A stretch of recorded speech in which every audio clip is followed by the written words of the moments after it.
Kapatid, napapagod ka na ba sa kakahintay ng sagot? Baka ito na ang paalala mo. Hindi ka nakakalimutan ng Diyos. Sama-sama tayong manalangin at kumapit sa liwanag na darating. Ang pag-asa ay hindi nawawala sa pusong nananalig. Kahit gabi pa ngayon sa buhay mo, may liwanag na paparating. Sa bawat panalangin, unti-unting kumikilos ang Diyos. Tahimik man, pero tapat. Hindi mo man makita agad ang sagot, basta't panghawakan mo ang pangako niya. Sa gitna ng kahinaan, siya ang lakas mo. Sa gitna ng dilim, siya ang ilaw. Ipikit natin ang ating mga mata sa harap ng Panginoon. Sa gabi ay maaring may pag-iyak, ngunit sa umaga ay dumarating ang kagalakan. Ito ang pangako sa awit, Kabanata 30, Talata 5. May mga gabing para bang walang katapusan, mga gabing tahimik pero mabigat. Mga panahong kahit anong lakas ng panalangin ay tila walang tugon.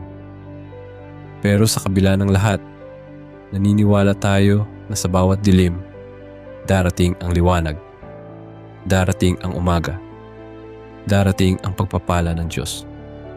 Panghawakan natin ang pangako ng Diyos.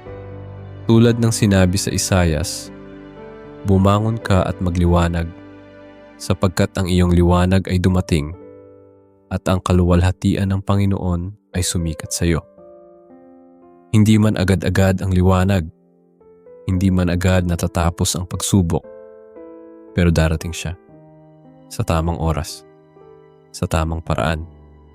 At kapag dumating na ang liwanag, ramdam mo ang kanyang presensya, mainit, totoo at buo. Hindi niya tayo pinababayaan kahit kailan. Sinabi ni Jesus sa Juan Kapitulo 8, Talata 12, Ako ang ilaw ng sanlibutan. Ang sumusunod sa akin ay hindi lalakad sa kadiliman. Kapag tayo'y kumapit sa Kanya, kahit madilim ang daraanan, may ilaw tayong dala. Ang ilaw ng pag-asa, ilaw ng pananampalataya, ilaw na hindi kailanman mawawala. Kaya sa gitna ng lungkot, sa likod ng kapag-uran, at sa harap ng mga pangambang hindi natin kayang bitbitin mag-isa, tumahimik tayo sandali at sabihin sa Diyos, Panginoon, alam kong darating ang liwanag. Sapagkat ang ating Diyos ay tapat, hindi niya tayo iniiwan.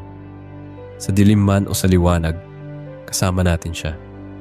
At kapag dumating na ang araw na inaantay mo, ang sagot, ang ginhawa, ang paghilom, huwag mong kalimutang ibalik ang papuri, sapagkat siya ang dahilan ng lahat. Siya ang ilaw sa ating mga gabi.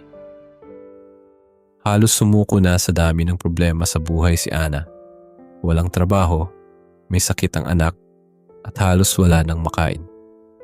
Pero gabi-gabi siyang lumuluhod at nananahimik sa panalangin. Hindi niya alam, unti-unti nang gumagalaw ang Diyos. Isang kaibigang matagal nang hindi nagpaparamdam ang biglang nagpadala ng tulong. Kinabukasan, may alok na trabaho. Noong araw ding iyon, gumaling ang kanyang anak. Minsan, akala natin hindi naririnig ng langit ang ating mga dasal. Pero ang totoo, tahimik ang Diyos habang inaayos ang himala mo. Kaya ngayon, huwag kang matakot lumapit. Hindi mo kailangang perpekto upang marinig. Ang mahalaga, totoo ang puso mo. Ngayon, ialay natin ang ating mga iniisip, ang bigat ng damdamin. Manalangin tayo sa ngalan ng Ama, ng Anak, at ng Espiritu Santo. Amen. O mahal na Panginoon, lumalapit po ako sa inyo ngayon.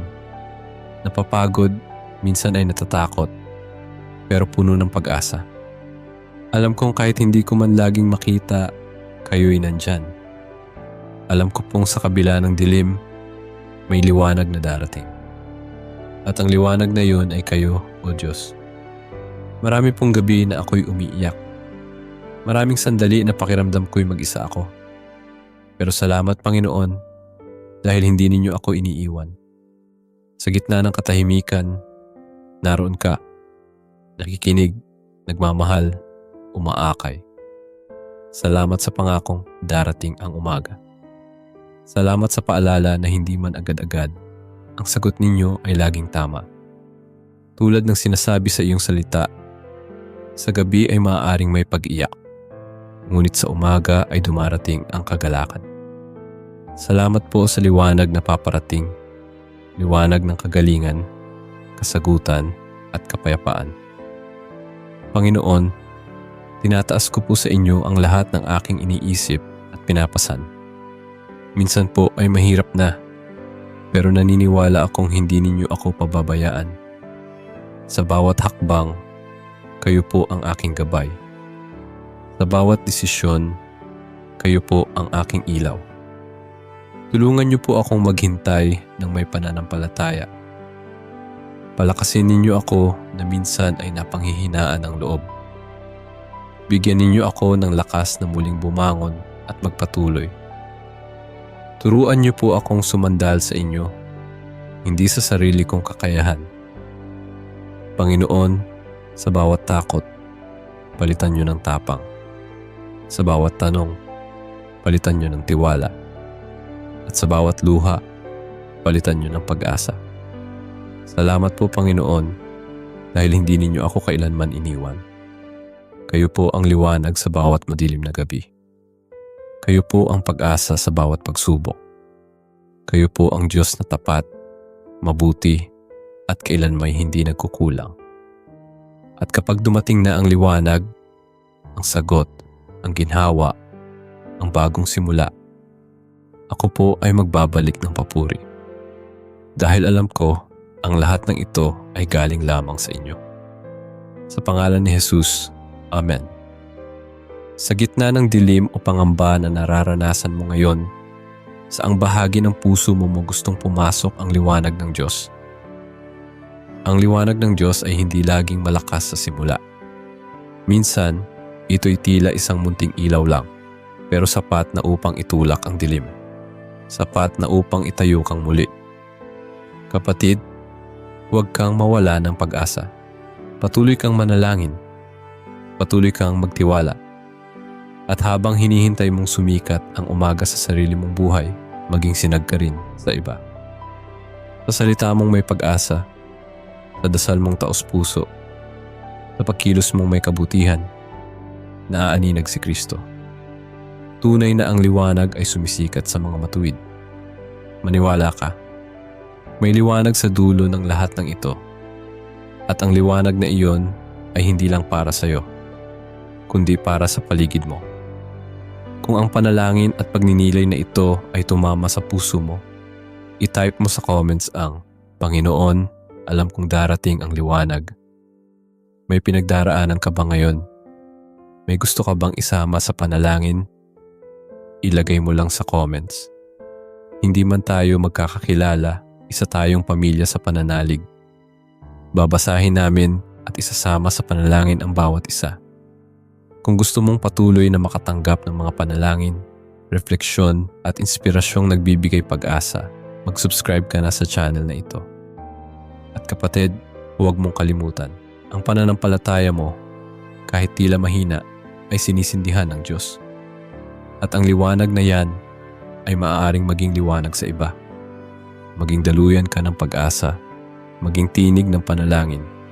Dahil kahit sa gitna ng dilim, darating ang liwanag. Naway patuloy mong maranasan ang liwanag ng Panginoon at sa gitna ng anumang dilim, maging tanda ka ng kanyang pag-asa at katapatan.